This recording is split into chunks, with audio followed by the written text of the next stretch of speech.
সকাল সকাল আব্বুর সাথে বাইরেই গেলাম ব্যাংকে একটা কাজের উদ্দেশ্যে। আইয়া দেখি ব্যাংকে জনমের ভিড়, এককালে মানুষ দাঁড়াই থাকতে থাকতে উফরিগণে নিচে নেমে গেছে। তো এই যে দেখেন একদম নিচ পর্যন্ত কিন্তু মানুষের ভিড়, সবাই কিন্তু ব্যাংকে কাজে আইছে। তো এর পাশেই আছে জি গ্যালারি। তো এই যে দেখেন মানুষজন কিন্তু রোদে গরমে কষ্টে সবাই সিঁড়ির উপরে বয়ে পড়ছে। তো মাথায় যদি মনে হয় একটু টেকনিক্যালি বুদ্ধি থাকে তাইলে কি আর এরমের বইয়ে থাকা লাগে। তো মনে মনে চিন্তা করলাম পাশে যাইয়া একটু ঢুকিয়া জামা কাপড় দিয়ে আর এসির হাওয়া খাই। এই যে দেখেন জামা কাপড় দেখতে আসলাম আর এসির হাওয়া খাইতে আসলাম। তো এরকম হুদাই কিন্তু মোরা এর মধ্যে ঢুকে গেছি, একটা মহিলারে নিয়ে ঢুকে গেছি। বই বই জামা কাপড় দেখতে আসলাম।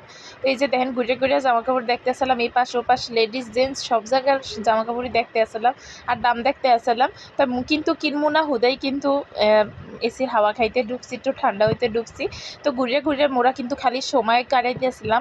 আর এই জায়গার স্টাফরা খালি কইতে আসছিল, ম্যাম কোনটা নিবেন, ম্যাম কোনটা নিবেন। আরে ম্যাম মোরা তো কোনোটাই নিব না, মোরা আইসি খালি একটু ঘুরে ঘুরে দেখতে। এই যে জামা কাপড় দেখতে আসলাম, কিন্তু সবই চোরামি, মোরা কিন্তু আসলে জামা কাপড় নিতে আই নাই। মোরা খালি একটু আইসি ঘুরতে আর ঠান্ডা হইতে। গরমে বাড়ি খুলে দাঁড়াই থেকে এরম হেদ হয়ে যাওয়ার চেয়ে ঘুরে ঘুরে জামা কাপড় দেওয়া আর এসির ঠান্ডা বাতাস খাওয়া কিন্তু অনেক আনন্দের। তো আন্টিটাও আসলে মনহান কিন্তু চালাক, হেমরে কইতে আছে যে আমগো কি জিজ্ঞেস করলে আমরা কমু যে আমরা আজকে পছন্দ করে থুয়ে যাই, কালকে নিমু। তো এই কইয়া আন্টিটা কিন্তু মোর লগে ঘুরে ঘুরে সব কিছু দেখে আসতে চুপ করে বাইরেই গেছে।